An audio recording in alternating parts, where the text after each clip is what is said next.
오늘 마가복음 12장 말씀입니다. 18절로 27절까지 말씀 같이 읽도록 하겠습니다.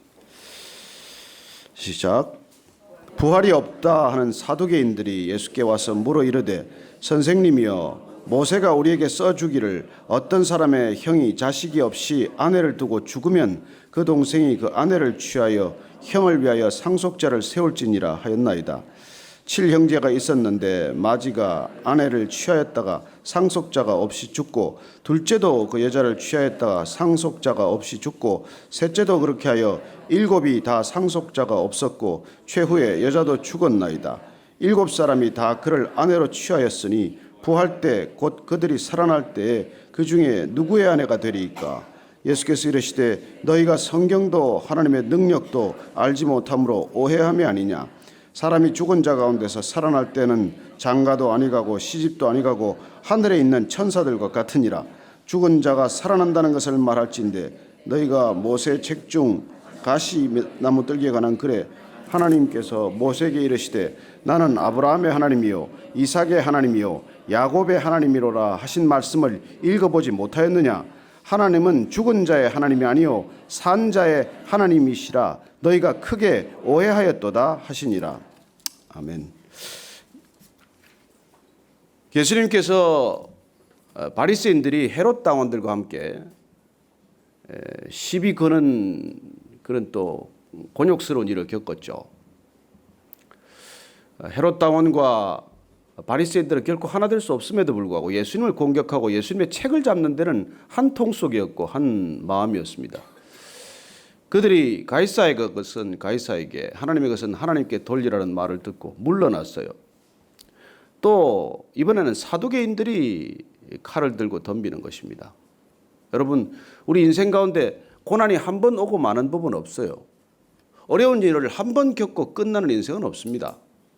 화불단행이라고 그러죠. 어려움은 결코 혼자 오지 않고 몰고 다니기도 하고 때려오기도 하고 계속해서 파도처럼 온다는 것입니다. 그래서 우리 인생 가운데 그 어려움에 대한 두려움을 떨쳐버리지 않으면은 한 번 어려움을 겪고 나면 그 어려움이 뭐 이해가 되고 그게 면역이 되어서 그 다음 어려움이 쉬워지는 게 아니에요. 두려움이 있을 때는 한 번 어려움을 겪고 나면 더 큰 어려움을 겪어요. 그리고 어려움이 올 때 더 두렵기 시작합니다. 하나님께서 우리에게 끊임없이 두려워 말라 내가 너와 함께하리라고 말씀하신 것은 단 한 번 하신 말씀이 아니에요.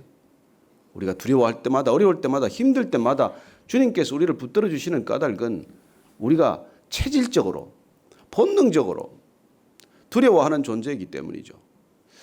예수님께서 이 땅에 오셔서 그 두려움과 맞서시는 모습을 계속해서 우리는 보게 됩니다. 어떻게 하시길래 끝없이 계속되는 그런 위협이나 협박이나 어려움에도 불구하고 당당히 맞설 수 있냐고 하는 것입니다.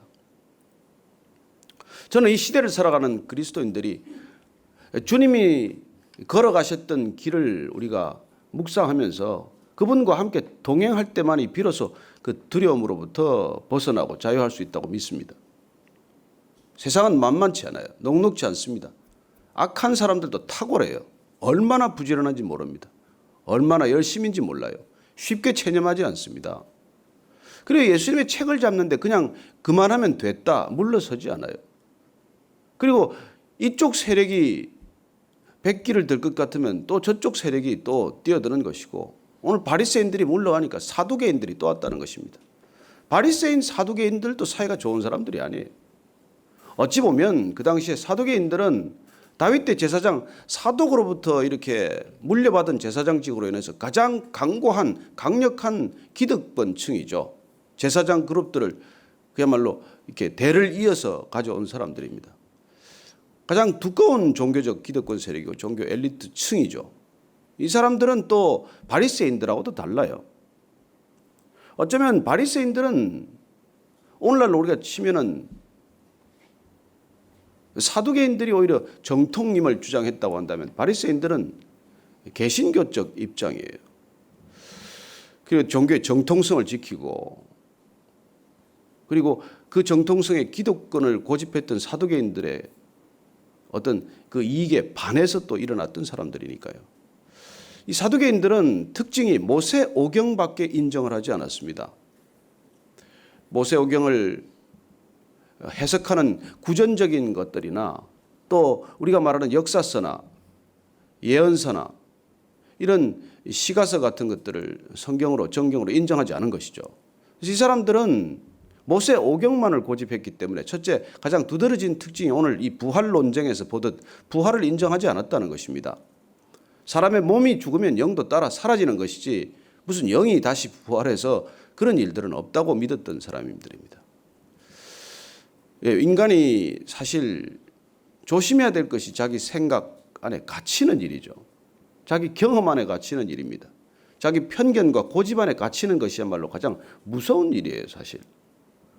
얼마나 사람들이 우리가 다 보면은 자기 생각과 편견과 고집에 묶여 사는지 몰라요. 사실 저나 여러분이나 어떻게 보면 우리가 한꺼풀 한꺼풀 벗겨보면 그런 생각들에 가려져 있다는 것을 알게 됩니다. 우리는 얼마나 많은 편견을 가지고 있을까요? 얼마나 많은 내 경험 속에 갇혀있는 그런 고집이 있을까요? 그러면 뭐 한눈에 보면 압니다. 그런 고집을 가지고 있어요. 한눈에 보면 그 사람이 누군지 안다는 고집들이 있더라고요. 그리고 자기 직업이라는 프리즘을 가지고 보고 자기 경험이라고 하는 그런 안경을 쓰고 보기 때문에 저 사람은 이래서 안 되고 저 사람은 이래서 안 되고 어쩌면 그런 편견들 속에 가장 고통받는 건 자기 존재죠. 스스로 가둔 거니까. 내 생각이라는 틀 안에 나를 스스로 가두었기 때문에 그 생각의 틀 안에 갇혀서 고통받는 건 정작 자기 자신이다는 걸 모르고 지내는 것이죠. 어찌 보면 주님께서 우리를 그런 각자의 편견과 고집이라는 경험과 사유라고 하는 그 틀에서 구원하러 오신 그런 소명을 보게 됩니다. 오늘 예수님께서 그 논쟁을 한번 어떻게 다루시는지를 또 보면은 어제 바리새인들과 헤롯 당원들과의 논쟁 끝에 예수님께서 어떻게 그들을 가르치셨는지 오늘 또 어떻게 가르치시는지를 보게 됩니다. 예수님께서는 그런 논쟁들에 대해서 사실 답할 의무가 없으세요. 그러나 예수님께서는 안타까운 나머지 그들에게 대답해 주시는 것입니다. 어쩌면 예수님께서 이들의 완악함이 깨어지지 않을 걸 알고 계세요. 여러분, 이성은 질문하면 잘합니다. 이성은 논쟁하면 검증됩니다. 그러나 신앙은 질문한다고 반드시 잘하는 건 아니에요.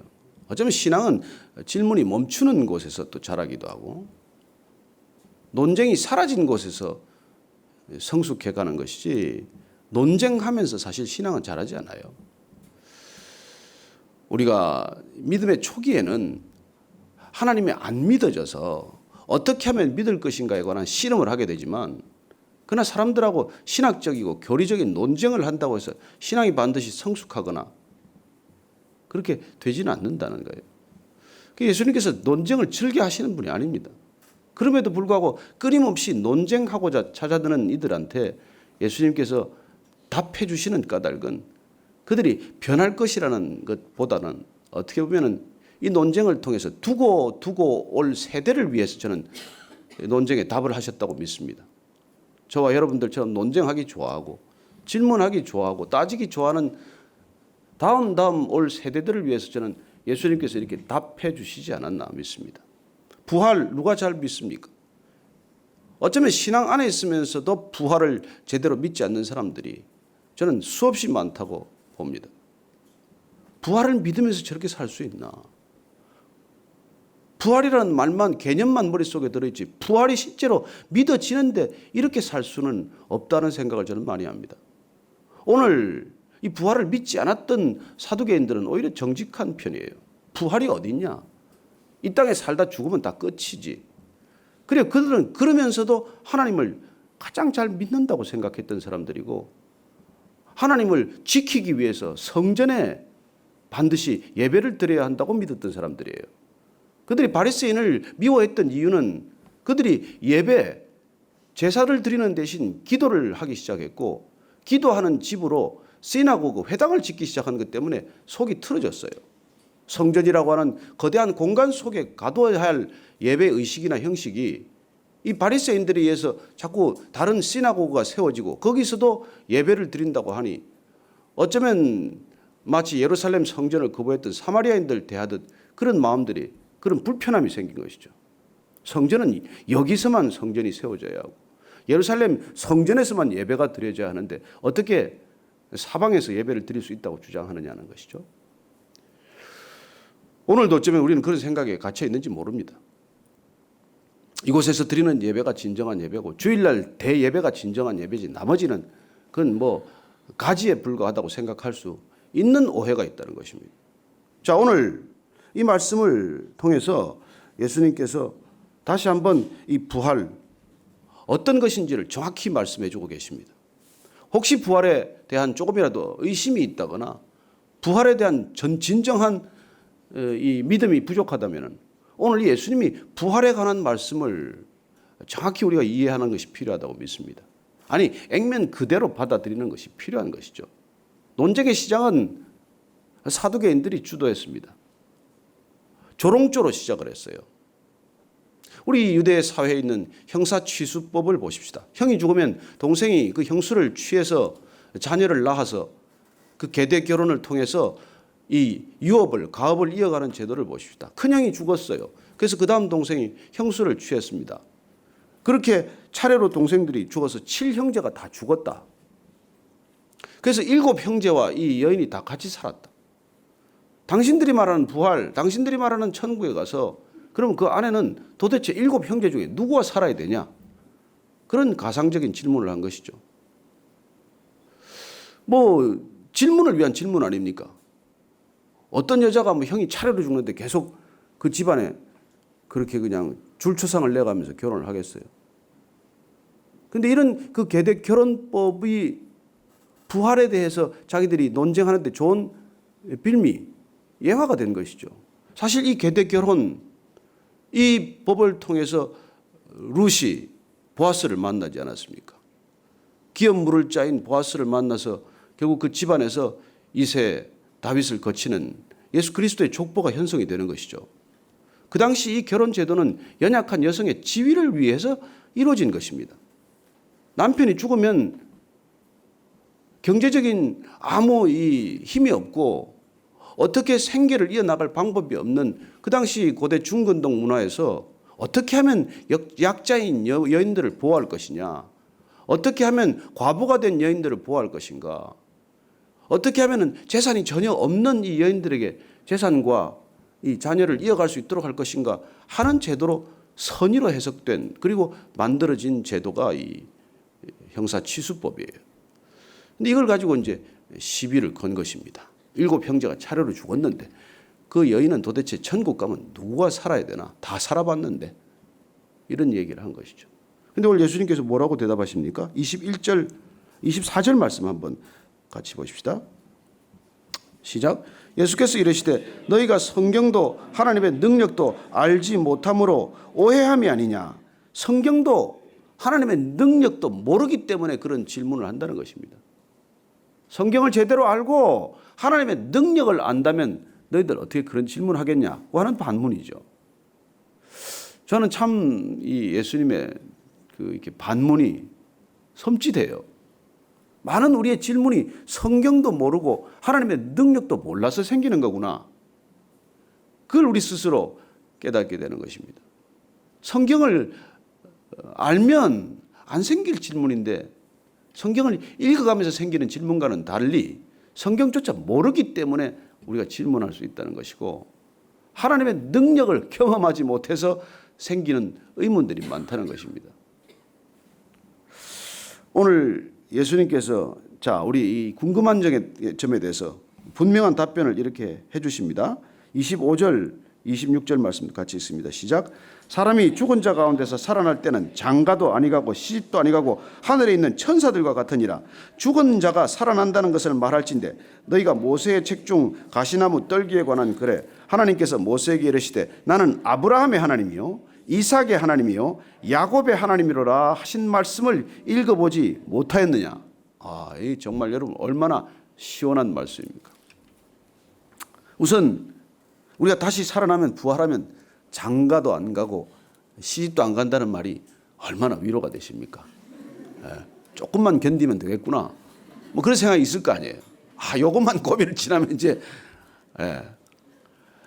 그러나 못 알아본다는 게 아니에요. 우리 천국 가면 알아봅니다. 부모도 알아보고 다 알아본답니다. 기억은 남아있지만 상처는 사라진다는 거예요. 어쨌건 우리는 거기 가서까지 이렇게 결혼 생활로 들어가지는 않는다는 것입니다. 누구랑 결혼하기 때문입니까? 신랑 대신 예수님과 우리가 결혼하기 때문에 우리는 남성, 여성을 초월해서 천사처럼 변하게 된다고 말씀하십니다.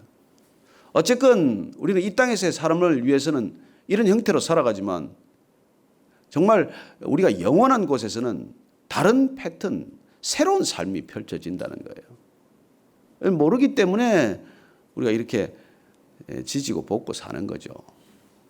그리고 정말 오늘 예수님께서 분명한 말씀을 해주시는데 신앙의 아주 핵심과 포인트를 짚어주세요.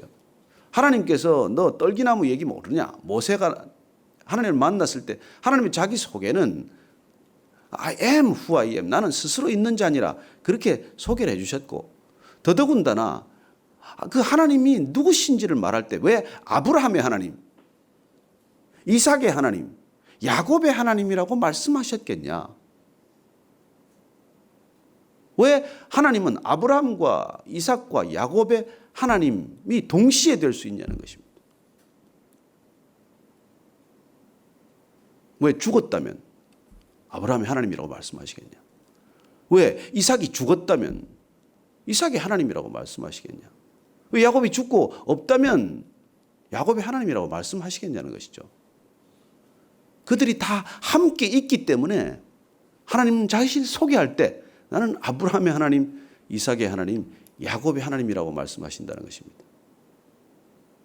예수님께서 이 땅에 오셔서 이걸 다시 한번 보여주셨어요. 변화산에서. 모세와 엘리야와 얘기하시면서 전혀 다른 시대적 배경을 가진 사람들이지만 함께 그분들에게 말씀하시는 모습을 보여주십니다. 그리고 그분은 나사로를 살릴 때도 부활을 가르치기 위해서 말씀하신 것이죠. 왜 마르다가 좀 일찍 와서 우리 오빠가 살려주시지. 좀 일찍 오셨다면 우리 오빠 살 텐데.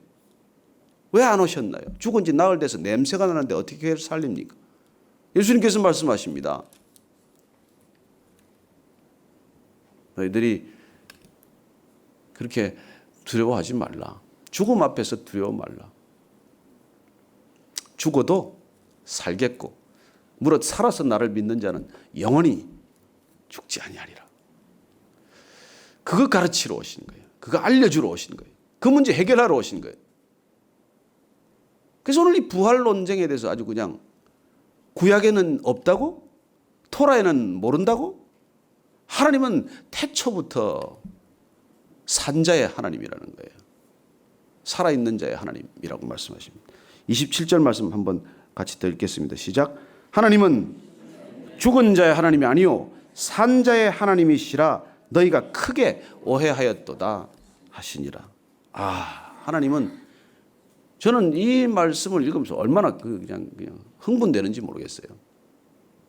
하나님이라고 부를 때 우리는 영원히 살아계신 하나님을 만났다는 것이고 영원히 살아계신 하나님을 안다는 것은 우리가 영생으로 이미 들어갔다는 거예요. 이분을 안다는 것. 영원히 살아계신 하나님을 우리가 믿음으로 받아들인다는 것. 이게 우리 신앙의 전부라는 거예요. 예수님께서 이렇게 우리가 조건 없이 받아들여질 수 있도록 죄 문제까지 해결해 주셨다는 것입니다. 저는 이 아침에 여러분들이 살아계신 하나님을 믿게 되기를 바랍니다. 그리고 우리가 눈앞에 사라진 사랑하는 분들이 있다면 그분들이 지금 살아있다는 것을 믿게 되기를 바랍니다. 이 부활이 없다면 모든 것은 거짓이에요. 정말 거대한 사기극입니다. 거대한 종교 비즈니스에 불과하죠. 그러나 우리가 부활을 믿기에 영생을 믿기에 우리 신앙은 비로소 신앙이라고 말씀드리는 것입니다. 영원히 살아계신 하나님 믿게 되시기를 바랍니다. 그리고 그분 안에서 우리가 헤어진 사랑하는 사람들이 안식하고 있다는 것을 믿게 되기를 바랍니다. 얼마나 기대가 됩니까? 예수님께서는 잠시 변화산에서 보여주시지만 우리는 호련히 변화될 때 그 사랑하는 사람들을 만나게 될 것이라는 것입니다. 결혼하겠다는 기대는 가지고 만나지 마십시오. 시집가고 장가가는 일은 없다고 하니까 거기서 그렇지는 않겠지만, 그러나 하나님 안에서 우리가 그분들을 다시 만날 수 있다는 것, 이게 우리 구원의 본질입니다. 부활신앙이 없다면 사도 바울이 이걸 깨닫고 말합니다. 가장 불쌍한 것이 그리스도인들이다.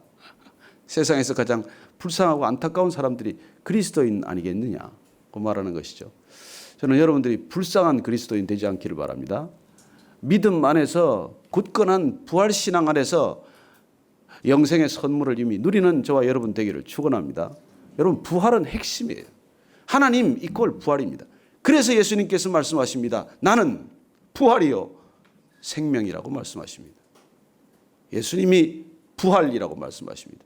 그래서 우리가 예수 믿는 자의 죽음은 그건 우리가 영결식이라고 말하지 않습니다. 천국 환송도 적당치 않아요.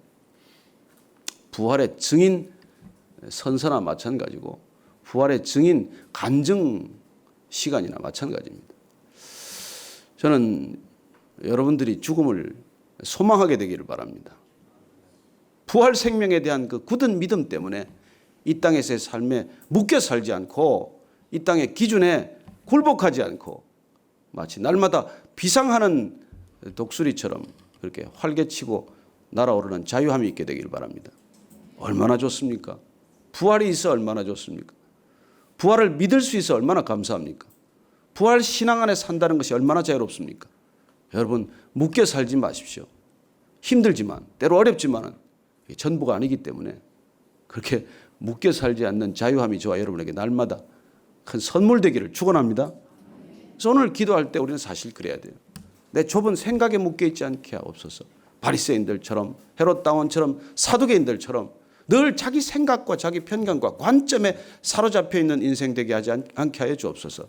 말씀 안에서 길을 보게 하시고 말씀 안에서 진리를 발견하게 하시고 말씀 안에서 자유하게 하여 주옵소서. 그렇게 같이 기도하겠습니다.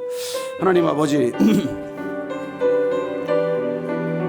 참으로 감사합니다.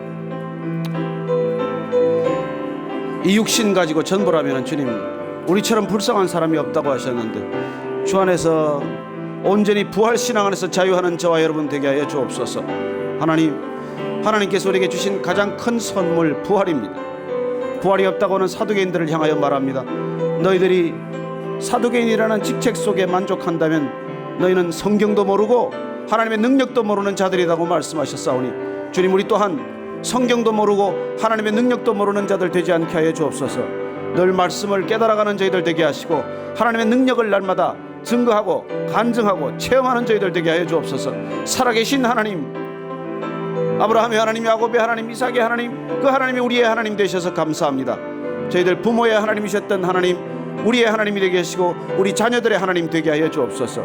하나님 정말 감사합니다. 주님께서 이 땅 가운데 오셔서 살아계신 하나님을 보여주셨고 들려주셨고 먹게 하시고 마시게 하셨사오니 하나님, 부활 생명, 영원한 생명 우리 안에서 날마다 능력이 되게 하여 주옵소서. 살아계신 하나님의 영광이 되게 하시고 그 영광을 날마다 주님의 삶 가운데 드러내는 저와 우리 모두가 되게 하여 주옵소서. 하나님, 살아계신 하나님 아버지, 하나님은 죽은 자의 하나님이 아니라 산 자의 하나님이셔서 감사합니다. 하나님을 안다는 것이 영원한 산자의 그 대열에, 그 반열에 합류하는 것임을 알게 하셨사오니 주님, 날마다 죽음의 덫에 걸려 살아가는 이 세상 가운데서 죽음으로부터 자유하고 세상 기준으로부터 자유하고 이 땅의 것들이 전부인 줄 알고 살아가는 삶에서 자유하는 인생 되게 하여 주옵소서. 하나님, 아브라함의 하나님, 이삭의 하나님, 야곱의 하나님이셨듯이 우리 부모의 하나님, 저희들의 하나님, 우리 자녀들의 하나님 되셔서 이 땅 가운데 살아가는 모든 우리의 혈족들, 가족들, 가문이 주 안에서 하나 되는 축복을 허락하여 주옵소서. 주 예수를 믿으라 그리하면 내와 내 가족이 구원을 얻으리라고 하셨사오니 하나님, 구원받은 생명, 영원한 생명, 부활 생명, 그 부활 신앙 안에서 날마다 주님 누리는 우리 모두가 되게 하여 주옵소서. 이제는 십자가에서 죽음의 고리를 끊으신 우리 구주 예수 그리스도의 은혜와 부활의 신앙 안에서만 우리를 영원한 곳으로 맞아주시는 하나님 아버지의 크신 섭리하시는 사랑과 날마다 죽음을 이기고 죽음으로부터 날아오르며 우리를 자유함으로 인도하는 성령님의 인도하심에 기꺼이 순종하는 그 놀라운 기름 부으심이 오늘도 사두개인들처럼 본인의 편견과 생각과 경험에 사로잡혀 사는 인생이 아니라 주 안에서 말씀 안에서 기도 안에서 호련히 변화될 것을 소망하는 이 자리에 고개 숙인 모든 믿음의 지체들 위해 지금부터 영원까지 함께 하시기를 축원하옵나이다. 아멘.